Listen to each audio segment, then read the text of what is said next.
What happens when two bass road warriors spend quality time talking music and life with one of their peers? Bassist, educator, author David C. Gross and bassist and head honcho of KnowYourBassPlayer.com, Tom Semioli, trade dates with the legends of rock, jazz, funk, blues, folk, country, and more. Notes from an Artist, revealing conversations with the legends who've created the soundtrack of our lives. What happens? You're about to find out. It's another episode of Notes from an Artist. We welcome our listener back to yet another literary episode of Notes from an Artist. I am your literate host, Tom Semioli. I can handle things, I'm smart! My co-host is the well-read David C. Gross. David, say hello to our listeners. Hello, Karen.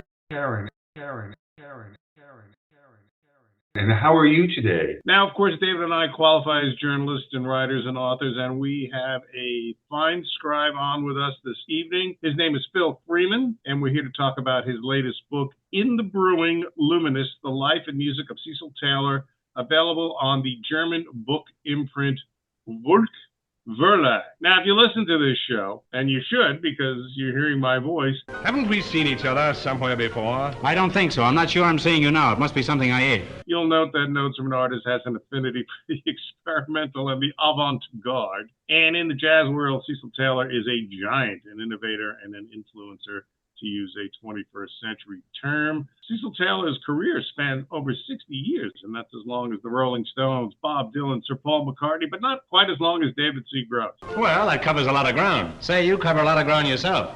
You better beat it. I hear they're going to tear you down and put up an office building where you're standing. As I was saying before God interrupted, is the first full-length biography of the pianist, composer, recording, and performing artist.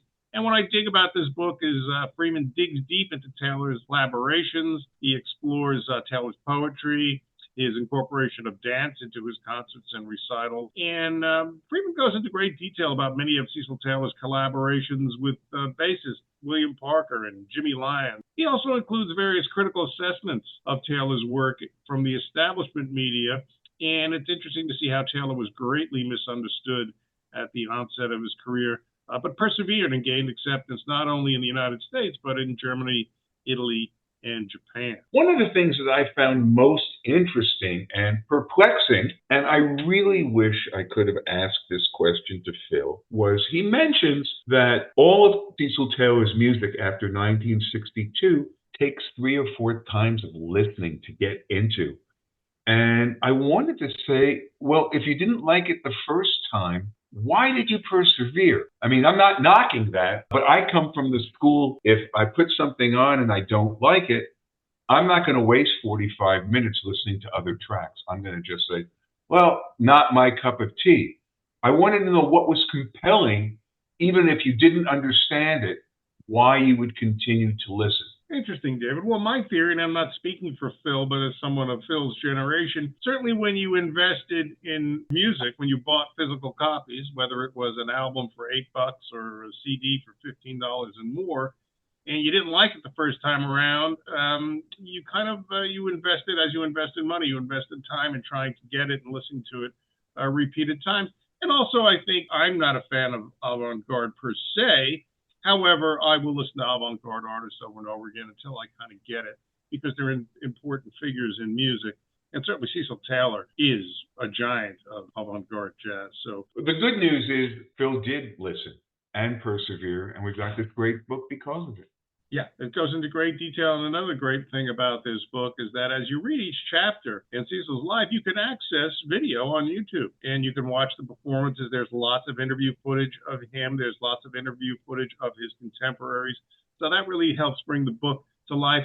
Note to Denzel Washington and Don Cheadle, turn this book into a movie. And I'm sure Phil would like that. Oh, I bet he would. You know, there were a number of things in this interview that I had not thought about. He talks about Cecil being a percussive player and not using the sustain pedal so that you really hear each of the notes clearly. And it's interesting that he talks about Cecil as being percussive because there's always been that, is the piano a percussive instrument? Is it a stringed instrument? Is it both a percussive instrument and a stringed instrument? Interesting thing. Another thing I like is he has a great explanation. I won't spoil it for you, but the difference between an influence and an inspiration. Very cool stuff, Tom. Very cool stuff. And we also talk music media with Philip. Of course, he's authored several books, but he's also being published regularly in Stereo Gum magazine, which has been around for many, many years and is now a website. He's also the founder of Burning Ambulance, which is a quarterly journal. It's a website and a music label. And David, he's a podcast host, so see anybody. Yeah. I'm curious, have you ever tasted Stereo Gum? Double your pleasure, double your fun with double good double mint gum. I have never chewed nor tasted Stereo Gum. Okay. But again, yes, lots of great books. We hope to have him back on the show. Let us do the plugs and we'll get right to Philip Freeman.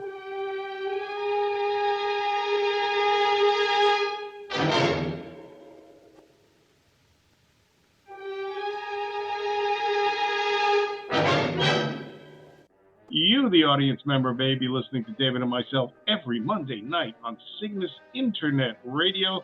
Let me spell that for you, CYGNUS. Cue that up on the internet browser of your choice, and you can go to www.cygnusradio.com. You, the audience member, may be listening to us on our Notes of an Artist podcast, streaming right this very moment on Apple, Amazon, Buzz, Sprout, Spotify, and wherever podcasts are podificated. Wow. And you can subscribe to our...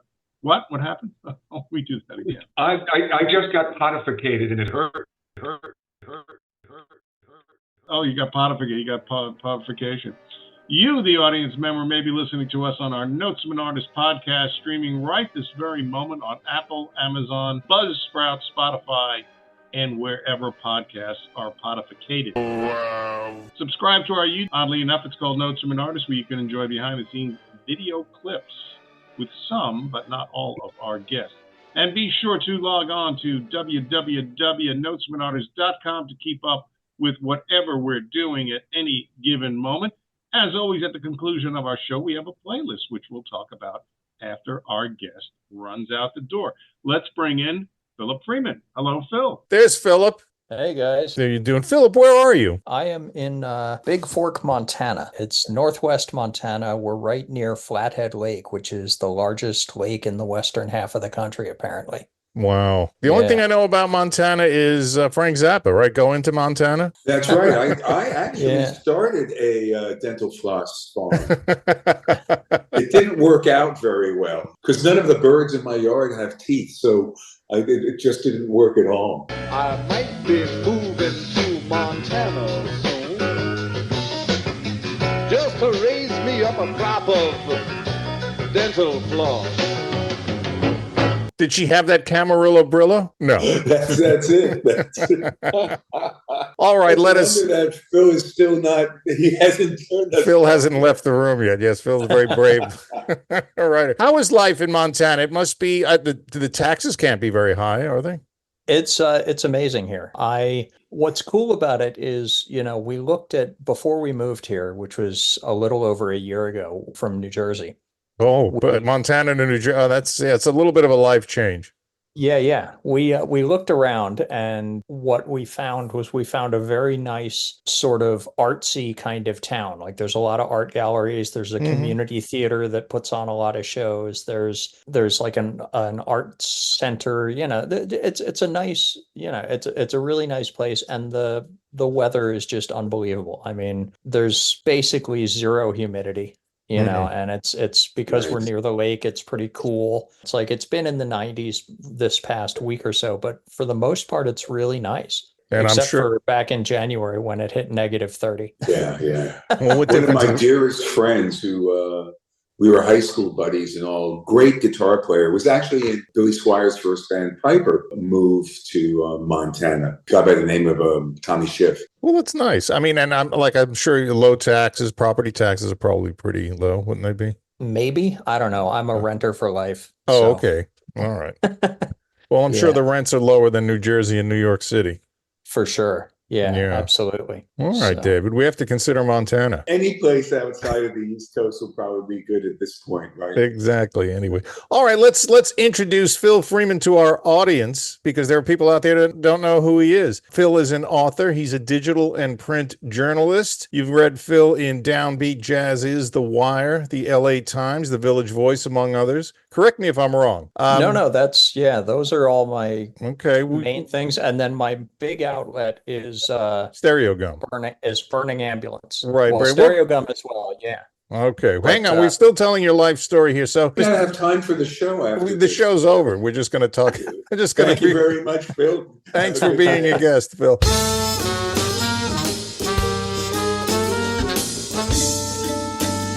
David, let me continue. Mr. Freeman, as he's known in some circles, composes op-eds and reviews for Stereo Gum. That was in a print edition at one point, wasn't it? I think they may have tried it in the 90s when I was a writer. I was a starving writer. His monthly column is entitled Ugly Beauty, right? That's you. Great moniker. In a previous life, you were editor at Metal Edge. Yes, I was the final editor. Okay. Well, you sunk that ship. Well, and the 2008 recession sunk that ship. Yeah, sunk all the same here. I was a magazine writer. You remember what those were, David? These long pieces of paper with a staple in the middle. With the girls inside, right? Yeah, right. Exactly. I wrote for Global Rhythm. You are a podcast host, my old job, for Burning Ambulance, as you mentioned. And that's a quarterly journal, website, and music label, which you founded with I.A. Freeman, yes? Yes. We founded it in 2010. And so we're coming up on our 15th anniversary, which is insane. But I guess it's because I'm too insane to stop doing it. It's more than any other reason. Yeah, it started out as a print zine, which we did print on demand. And then we started the website as an adjunct to the print zine. And then the print version went away. Right. And it's been a website basically ever since. 2021, we expanded into a record label and began the podcast in 2017. So we've done about I think the most recent interview was 85. So we've done 85 episodes of the podcast. Each one features a roughly an hour-long interview with a single person. And it just kind of keeps rolling along. Do you ever get any sleep, Phil? I mean, is there only just one of you, or is this what we do? Are you a hologram or an AI version of Phil Freeman? Is that?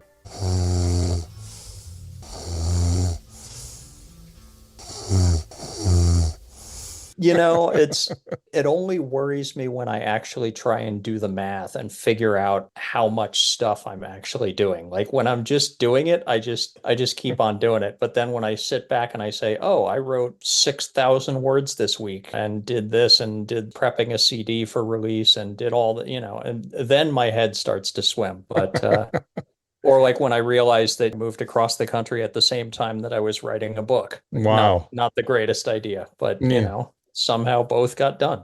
Well, let's talk about your books. You've written New York Is Now, The New Wave of Free Jazz, which you can get on Telegraph Company, right? That was 2001. You wrote, and I read this book, Running the Voodoo Down, The Electric Music of Miles Davis. That was on Backbeat about, 15 years ago? 2005. And Maroon, The Next Generation of Desert Island Discs on Da Capo book. And a book we'll try to talk about later, Ugly Beauty, Jazz in the 21st Century, which is on Zero Books. But let's start off with your latest book. And I guess this was the one you were moving to Montana with. In the Brewing, Luminous, The Life and Music of Cecil Taylor. And that's on what, Wolk Verlag book? Yeah, Wolk is a German publisher out of Berlin. They've been fantastic. The book is really, really it's a beautiful thing. I mean, it is a thing of beauty, yeah. It's like a heavy paperback. Thing weighs like 2 pounds. Very impressive. It's crazy. I've been mailing it to people and the thing weighs like 2 pounds. I'm like, nothing else is going to fit in this envelope. So you're not going to get a card from me or nothing, but just the book. I'm sure the post office in Montana is like, I went in on a Saturday morning with like the first 20 copies. They're like, please come back on a weekday in the future because on Saturdays there's only one person here. I love the quote in the book, and in my view, it actually accurately sums up what the book set out to do, and you'll correct me if I'm wrong. Cecil Taylor's life was a string of mysteries that made a beautiful necklace of precious sounds, dances, and poetry he called music, from William Parker. Is that what this is all about? Yeah. I mean, first of all, huge thanks to William, who I've known for close to 25 years at this point. Interviewed him a million times about different things, so we go back. There's a lot of mystery around Cecil because he was often evasive in interviews, liked to keep many aspects of his life private and separate, and preferred to discuss his art. So that's kind of what I've done with the book, is honored that and not gone digging for ex-boyfriends or people who he owed money to, or, any of that. Like, that's not important. What's important is, like the title says, the life and music, because the recordings exist. With his music in particular, the intensity of the music is such that you're not going to get it on the first try. You listen to any Cecil Taylor record made after, let's say, 1962, and you're not going to get it on the first try. You're going to need to go back and listen 3-4 times. But when you do, you're going to say, oh, okay, now I hear the patterns. Now I hear what he's doing. Now I understand what's going on here. It's not just a tidal wave of notes. I remember specifically what cracked his music open for me was I saw him play at Avery Fisher Hall, part of Lincoln Center in New York, for those who don't know. And the concert was half solo piano and half trio, bassist and drummer. And during the solo section, he was playing, and all of a sudden he hit this thundering riff across the keyboard, just leaping and pounding, and it was just like being hit with an avalanche. And then there was a pause of like a second, maybe 2 seconds.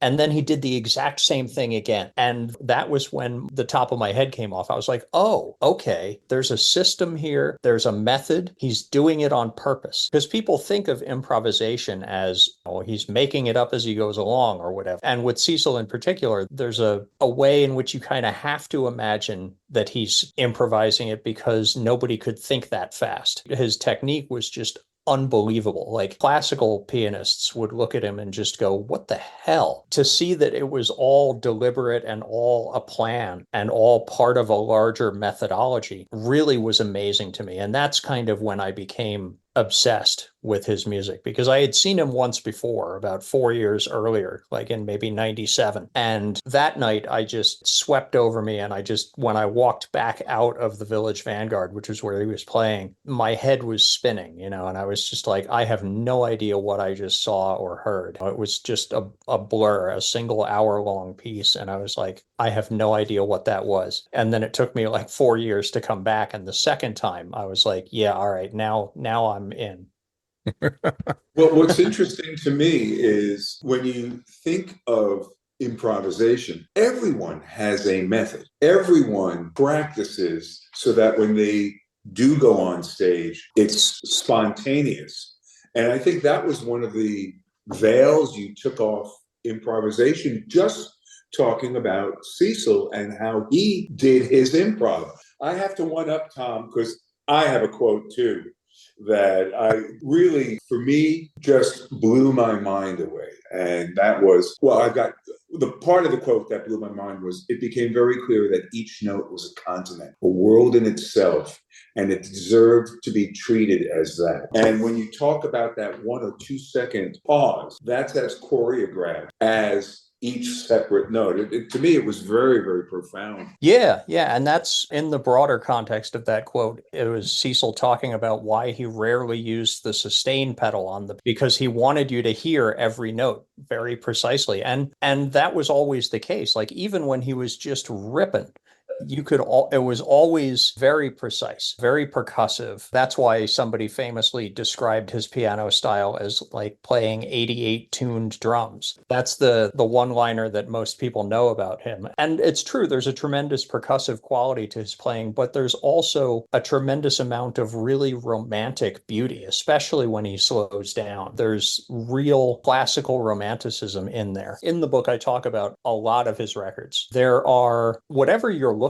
for, there's a Cecil album for you. Like, there are some early things where he sounds just like one step beyond Thelonious Monk. Then there are the really, really noisy, aggressive, loud ones. And then there are some really romantic, beautiful ones. And then there are some that sound like chamber music, where he's got a violinist, or he's got just really, really nice percussion stuff going on. There's things that verge on avant-garde classical. That was the thing that amazed me as I went through and was working almost chronologically chronologically through his catalog because the book is written mostly chronologically. As I went through, I realized just how many stages he had gone through and how his music had developed, and how it wasn't a case of each record building on the one before, but it was a case of constantly bringing new ideas into his core concept, and how you could, when you listened carefully, you could trace what he did back through the history of jazz. I mean, he was a huge devotee of Duke Ellington, and a casual listener would think that Taylor and Ellington would be about as far apart as it's possible to be. But in fact, his orchestrations and things like that, like he really... Duke Ellington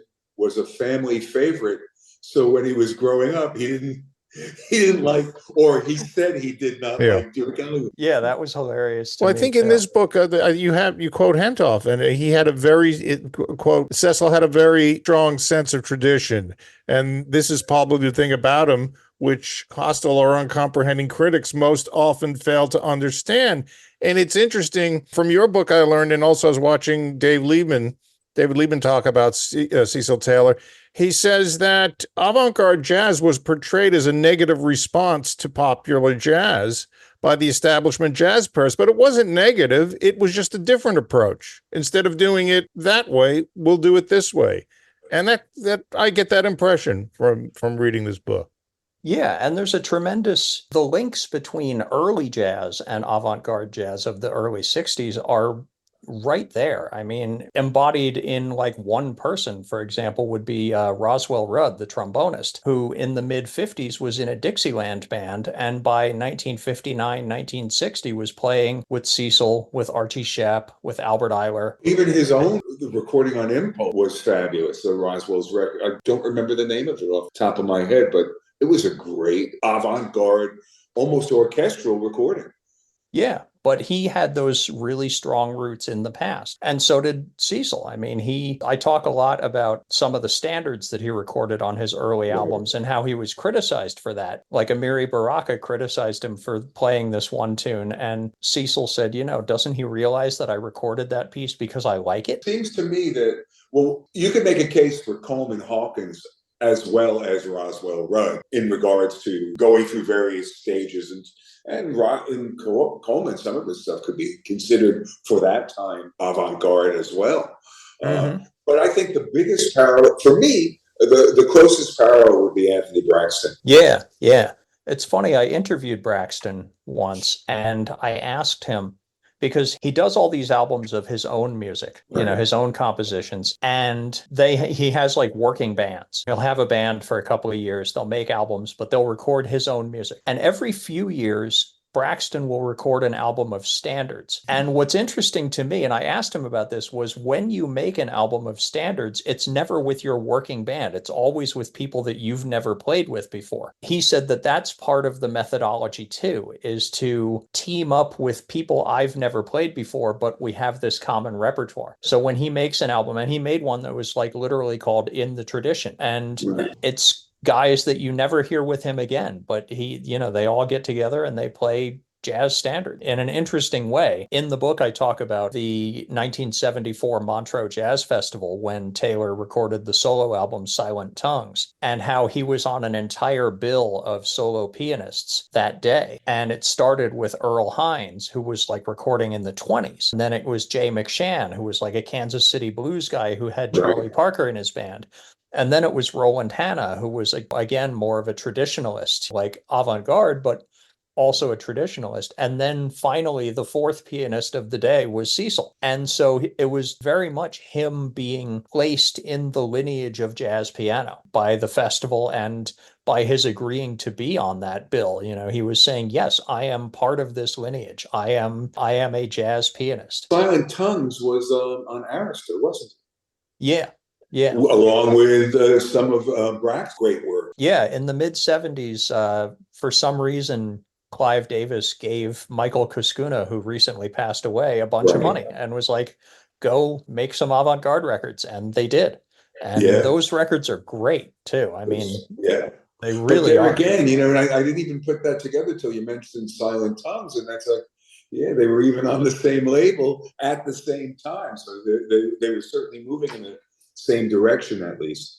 Yeah, yeah. And yet when they did finally collide in the mid 2000s, it was not as successful as it could have been. The 2007 quartet was interesting, but not quite a meeting of the minds, just because I think their methodologies are so different. I mean, Braxton is much more reliant on composition, even though his compositions give the group members a lot of latitude to improvise and take things in different directions. He's very much a heads and solos kind of guy in a lot of ways, whereas Cecil preferred to teach his band melodies and then start reworking them in rehearsal after rehearsal after rehearsal until they all were speaking the same language, but not necessarily working on a piece of music. It's the same.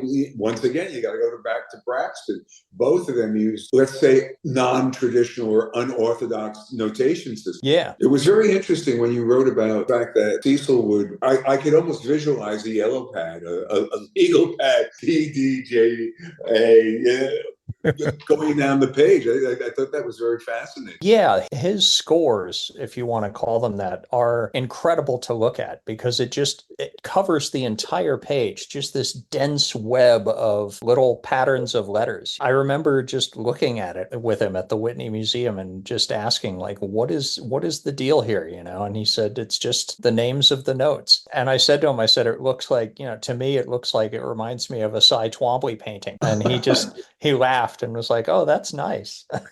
So you say it took you a while to get what Cecil was doing. And just on the topic of free jazz alone, because David and I both helm improvisatory jazz ensembles. David has a rotating cast of players from the avant-garde scene here in New York City. And I do more of a jaw wobble dub reggae version, improvisatory experimental band. That's because David's a better bass player than I am, so I let him play jazz.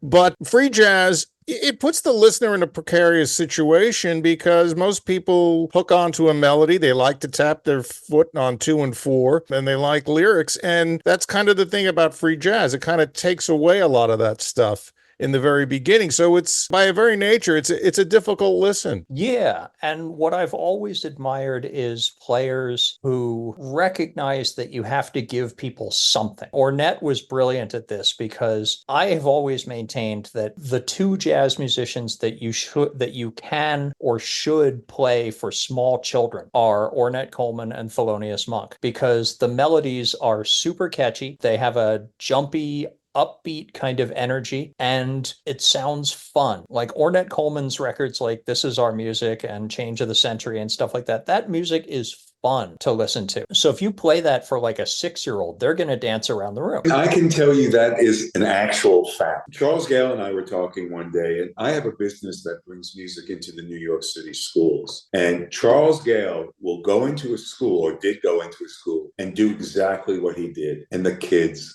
loved it. The younger, the more they loved it. Mm-hmm. So yeah. The other thing about Thelonious is if you watch a video of him playing and you put kids in front of it with that flat-handed kind of way he goes about his technique, they just giggle. Mm-hmm.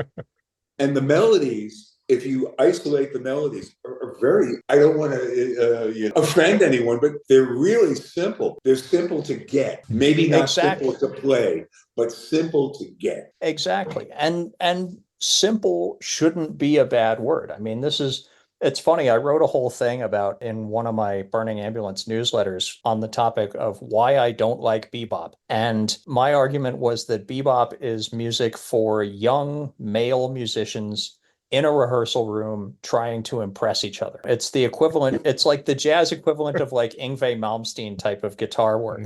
By the way, we've changed his name. It's Yngwie Malmsteen. Because every time you hear him, you want to go, Yngwie. I know.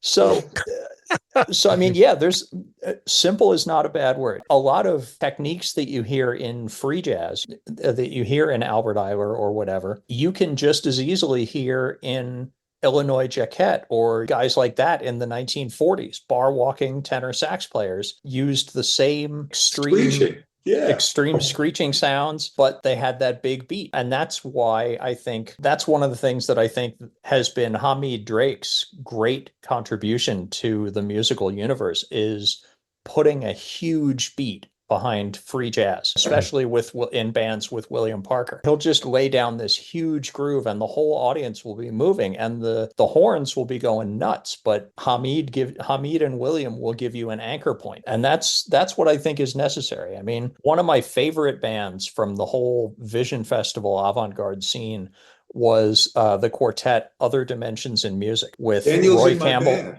Okay. Yeah. So Daniel Carter on sax, Roy Campbell on trumpet, William on bass, and Rashid Bakar, Charles Downs on drums. Right. And they were incredible because they had a groove. They had, even if they didn't have a steady beat, they had like a constant rhythmic pulse that kind of drew you in. And then the horn interplay was just hypnotic. I mean, I remember seeing those guys in a little basement room and it was amazing. Daniel is probably one of the 3 amazing, unrecognized multi-instrumentalists. Have you heard his new record, Electric Telepathy, Volume 2? I think so. Yeah.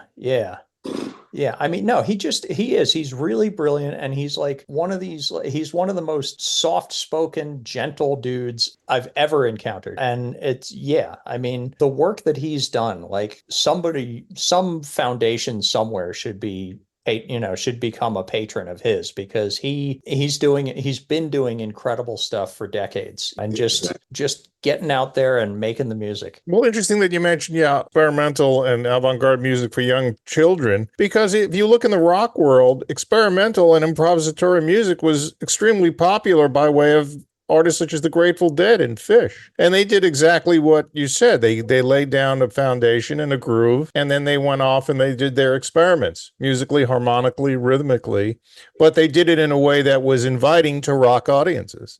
And I think also that's one of the appeals of Bitches Brew in that. And the same thing, that they gave them, whereas Cecil Taylor's a bit more of a difficult listen. Yeah. He was not going to meet you halfway.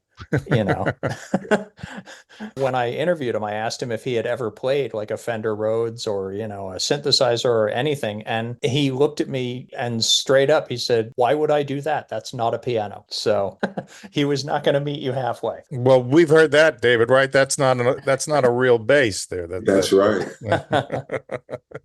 And interesting to learn that Tom Wilson produced the first Cecil Taylor record. I was like, oh, wow, that's Bob Dylan, Mothers of Invention, The Velvet Underground. Yeah, that was something that I wanted to do. That was in this book. I wanted to because a biography of a single person cannot ever be a biography of a single person because they work with others. And so I felt it was very important to provide context wherever possible, provide sort of capsule biographies of some of Cecil's most important collaborators. And one of those was Tom Wilson, even though their relationship was clearly contentious. The fact that they made 3 albums together after the way the first one went is stunning to me. But I included a biography of him. I included a short biographies of some of the drummers that he played with, some of the other musicians that were in his bands at various times, because like I say, they were important to the overall picture. And also they're unlikely to get books of their own. Like, I don't think anybody's going to really write a biography of Jimmy Lyons.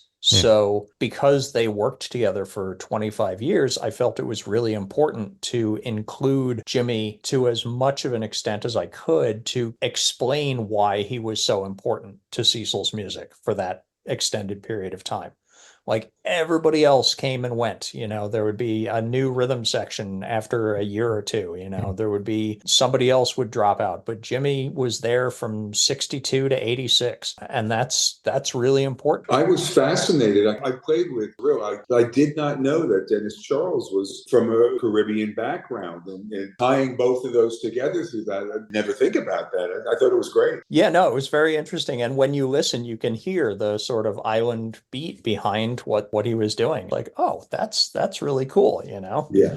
I think though Andrew might get a biography. I think of all of them, he'd be the one. It would be great if he would. Yeah, it's he's a fascinating dude. I've seen him play a couple of times, and what astonishes me about him is even though he plays in a seemingly loose and avant-garde sort of style, he's actually just incredibly precise. I mean, the way he places individual drum hits, his timing is as precise. Like I'd put him up there with Billy Cobham in terms of precision on the kit, even though they're doing two totally different things. And he's got a great groove. He really does. Mm-hmm. Who did you write this book for? The dedicated fan, the novice fan, the curious reader? What's the intention? I think I never write for diehards. I always, Stereogum, I'm writing a jazz column on a non-jazz website and hoping to draw people in who would not otherwise be listening. And with this book, it's the same sort of idea. The idea behind the book is not to tell you Cecil Taylor is inherently fascinating and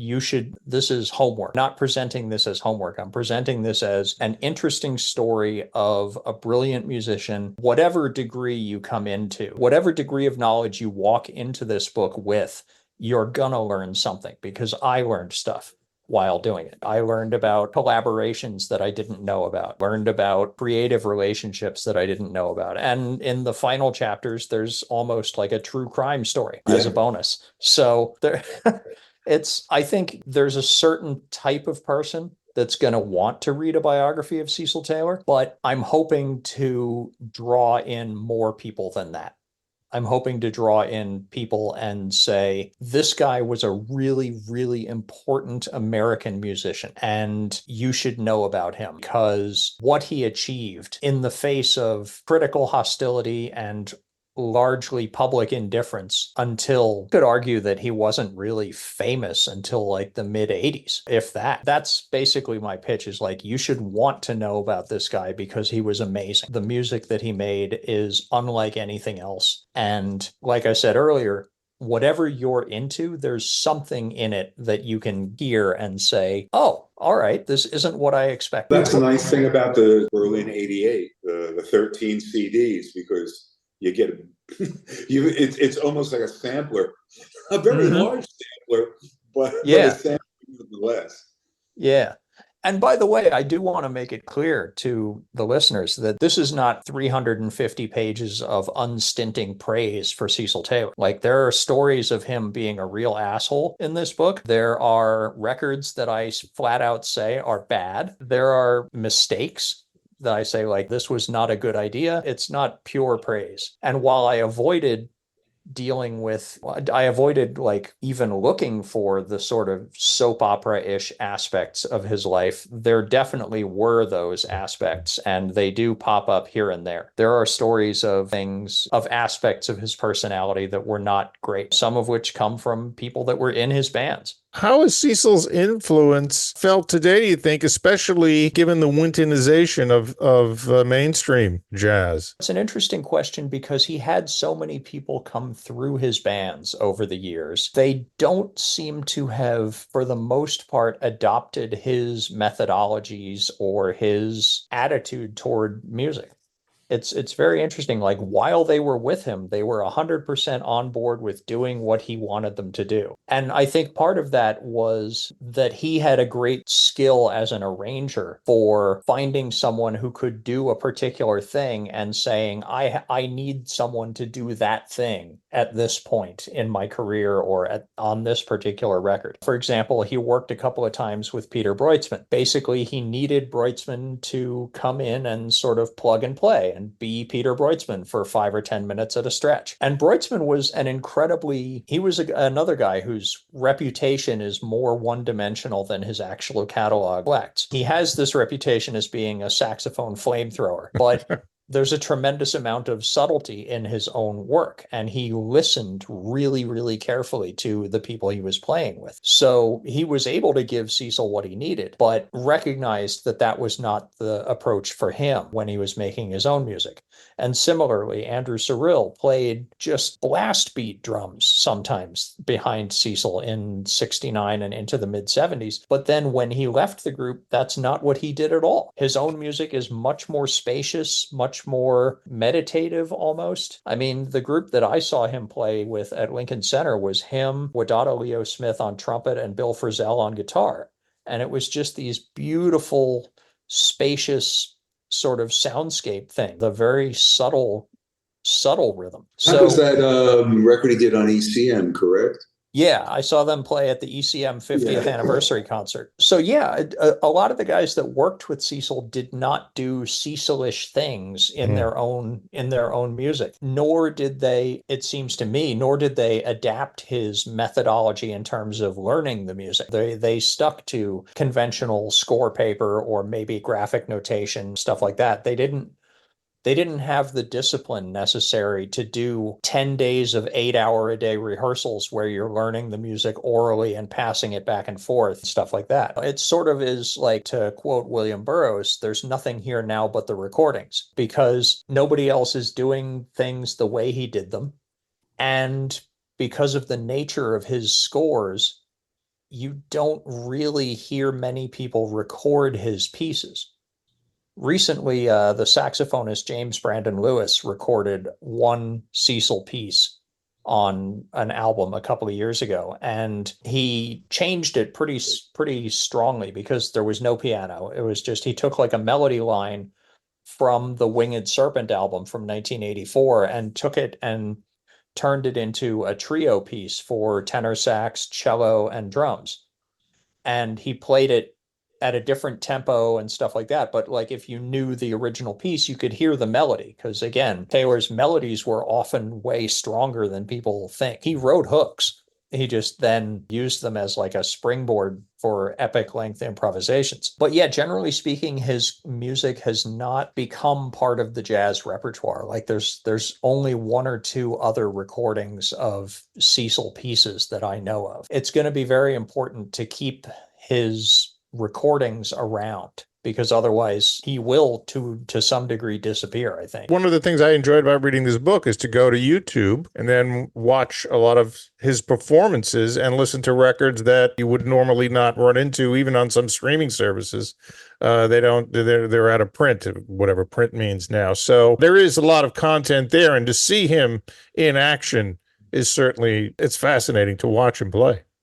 Yeah, watching him is pretty amazing. And being in the room with him, which I talk about in the introduction to the book, was incredible. I mean, I was up there at the Whitney Museum in February of 2016 interviewing him for The Wire. I did a cover story on him, which was basically the spark that launched this book, although it was a much longer journey. Yeah, we were just in this little office rehearsal space for like 3-4 hours, and we weren't talking. He was just playing the piano and writing notes and getting ready for whatever.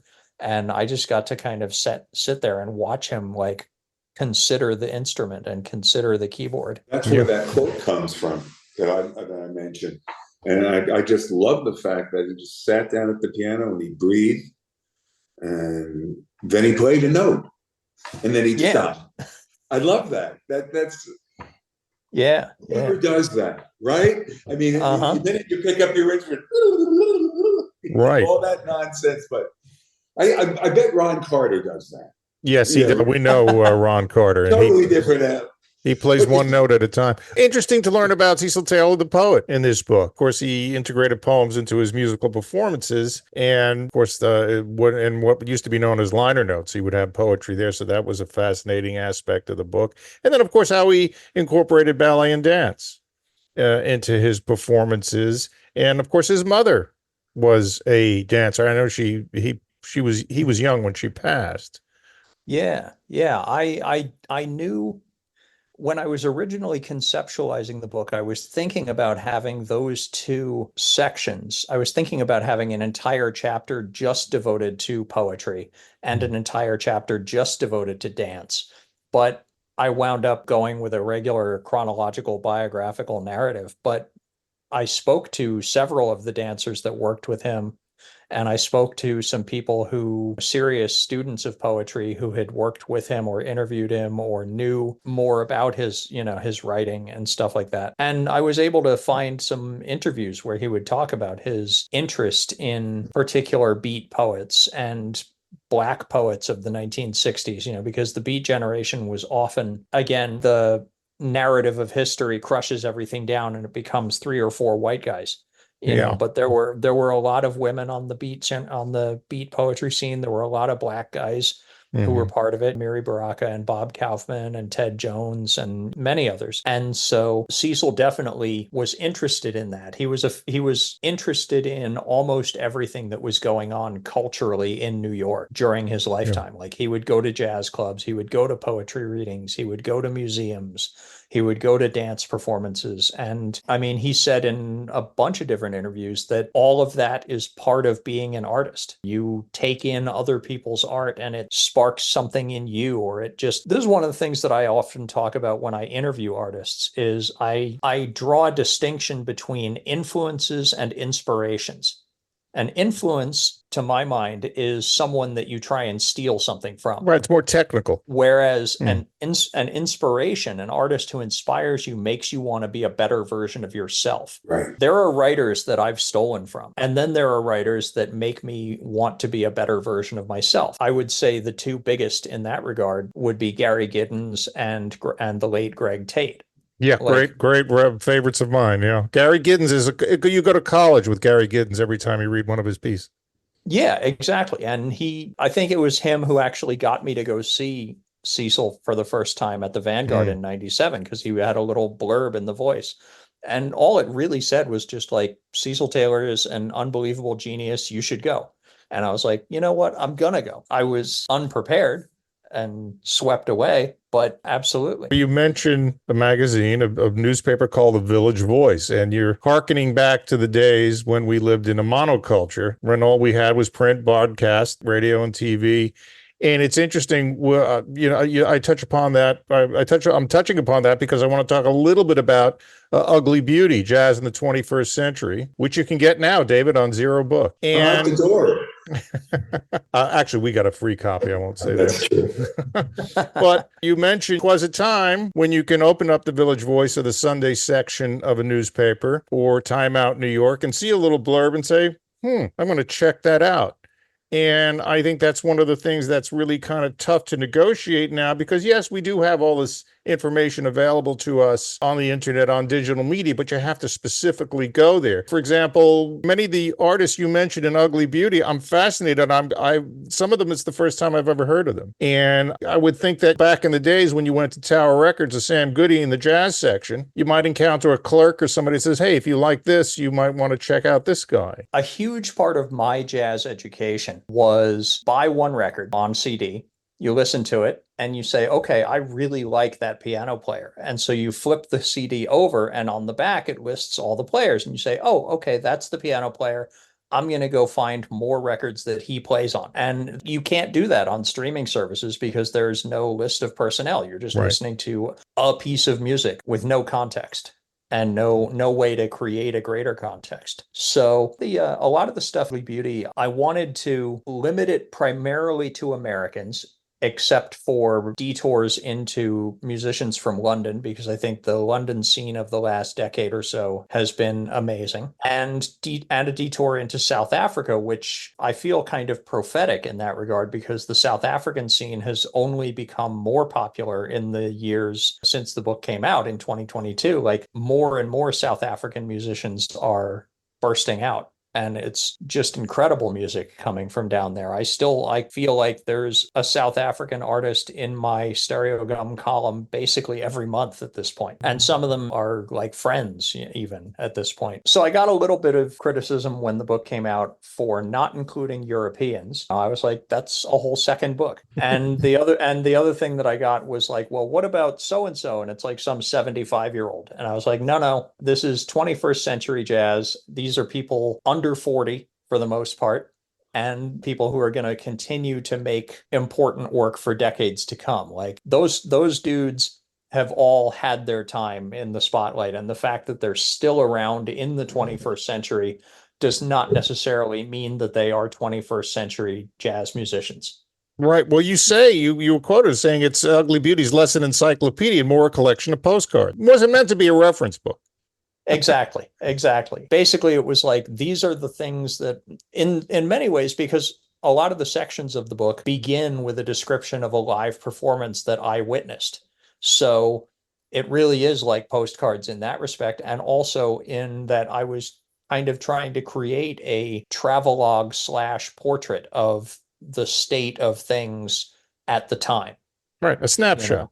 Yeah, I draw some lines between this person and that person, whether they're actually collaborating or whether they were just kindred spirits in some way, doing things from a similar standpoint. The people that I thought were the most interesting at the time. Mm-hmm. And I stand by it. I mean, nobody that I covered in that book has subsequently fallen down on the job. So tragically, Jamie Branch has passed away since that book came out, but everybody else is still out there doing incredible work. It's a great book. David and I had Chuck Israels on the show a few months ago, and Chuck, surprisingly, David, is not a fan of electric jazz, and he doesn't think too highly of that instrument over there. Well, just yours. He doesn't like your bass. He doesn't like mine, right? That's it. Well, yours has no frets on it, David. That's true. Well, it's cheaper that way, right? The frets custom.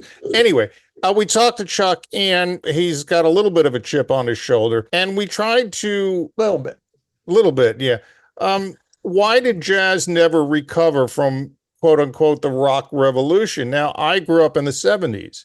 And we thought nothing of going to see the Ramones and Asleep at the Wheel and Weather Report in the same week. You know, it was all part of the diet of music, of live music.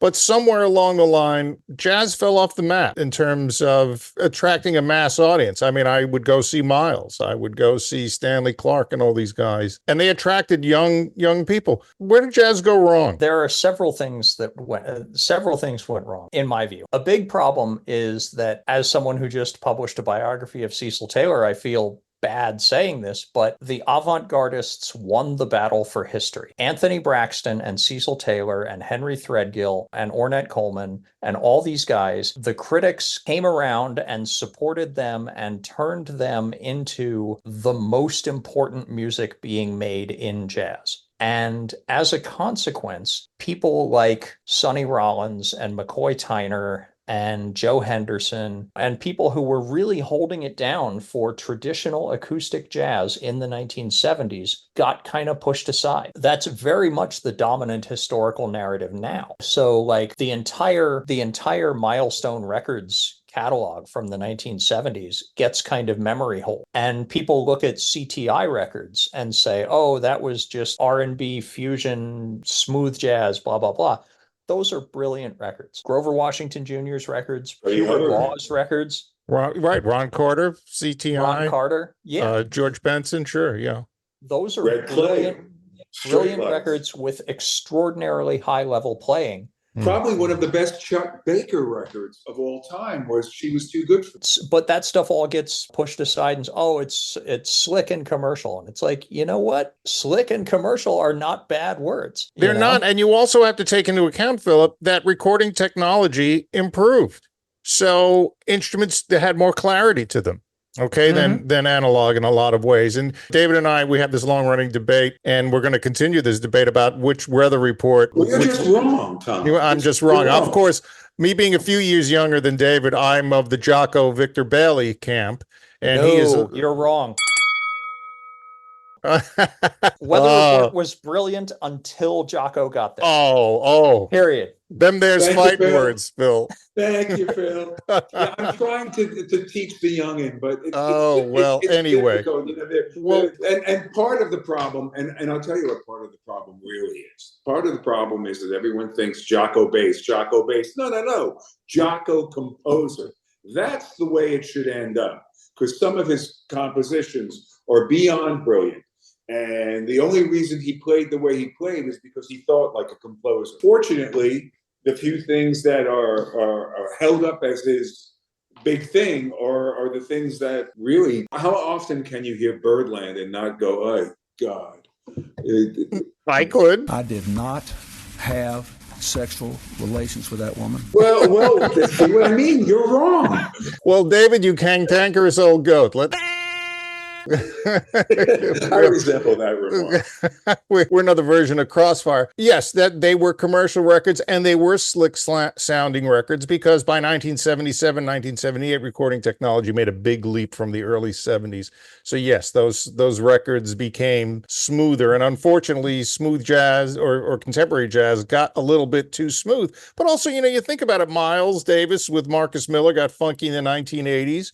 Something that reached my generation, Tutu Amandella. He even made an MTV video, which was super cool. I'm like, why don't jazz artists make MTV video? I mean, Columbia and all those record companies, they had a budget. Joni Mitchell and Jeff Beck made records that bridged jazz and rock that appealed to mass audiences. You had, when the David Letterman show started, The World's Most Dangerous Band, which had a jazz fusion element to it, right? Every night on David Letterman. You had Sessions with David Sanborn, which was a great show where you could see Ornette Coleman with the Red Hot Chili Peppers. My thought is that I think what happened is Miles passed after he did doo-wop, and who knows where Miles would have gone in the 1990s. I mean, it seems like every movement in jazz Miles plays a significant role in it. I don't know. Could jazz, maybe the Wintonization, the institutionalization of jazz, maybe, is that what sort of made the genre fall off the map pretty much? Well, again, I think a lot of that is a media and critical narrative. There is definitely now a young jazz audience. I mean, you cannot look at the success of Kamasi Washington and say, okay, nobody listens to jazz, because I've seen him at Forest Hill Stadium. So he is an undeniable force. And if people don't want to embrace that kind of music, can't force them. I think the big problem is, again, the problem in large part rests with critics and the Academy, in the sense that they have created the impression that jazz is health food. And my argument that I put across in Stereogum, that I put across when I'm making fun of people on Twitter, that I put across all the time is, jazz is music that normal people can listen to for entertainment, period. It's just put it on and listen. All that you need is ears. You don't have to get a degree. You don't have to listen to Louis Armstrong and Duke Ellington in order to appreciate Kristen Scott. You can just start where you are. I mean, when I started listening to Miles Davis in 1985, the first record I bought was Kind of Blue, and the second record I bought was You're Under Arrest. And I understood both of those as facets of the same person. Yeah, he did that before. Now he's doing this. And gradually I filled in the gaps. And there are still some records that don't speak to me from his catalog. But you just gotta take things on their own. And it's not no one is judging you, no one is grading you. Just listen to it, and if it speaks to you, great. And it may not speak to you right away. I mean, it took me until probably my 40s to get into Duke Ellington. Even then, it was like, it took the 1950s recordings to hook me in. I didn't go back to the 40s and earlier until much later. Yeah, I think we all had the same experience. I didn't appreciate my parents' music at Tony Bennett and Frank Sinatra until I was in my 40s. And then I said, oh, yeah, I get it now.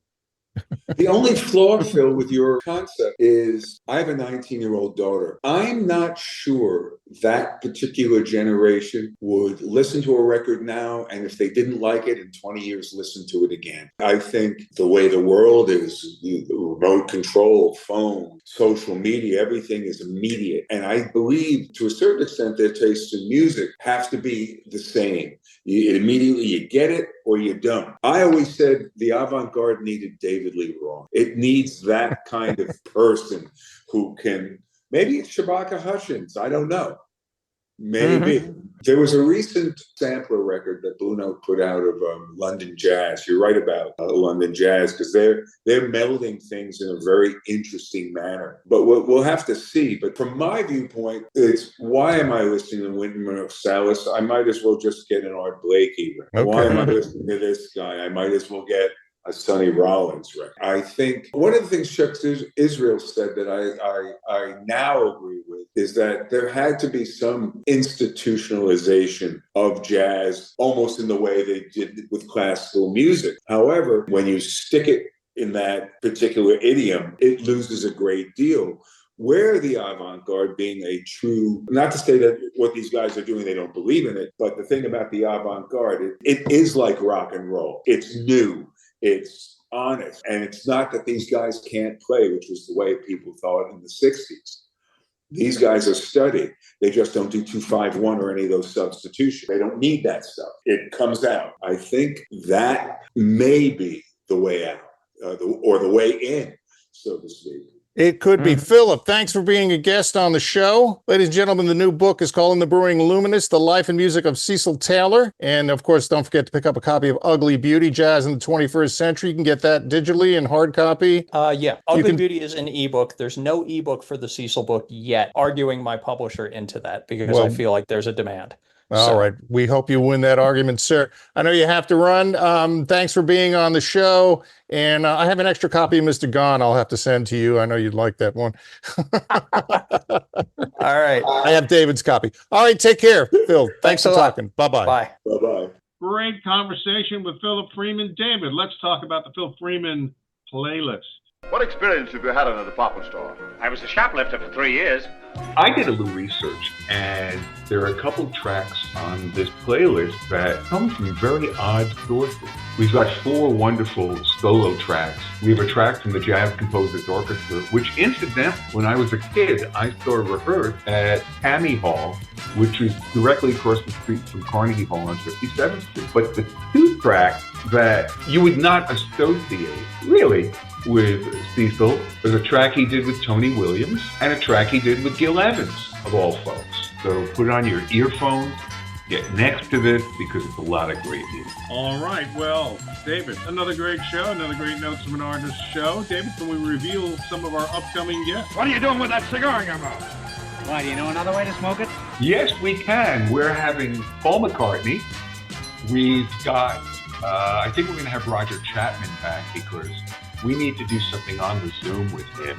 We're going to have Ron Wood, Keith Richards, and I'm not sure if Mick's coming on or not, but we'll have to wait and see.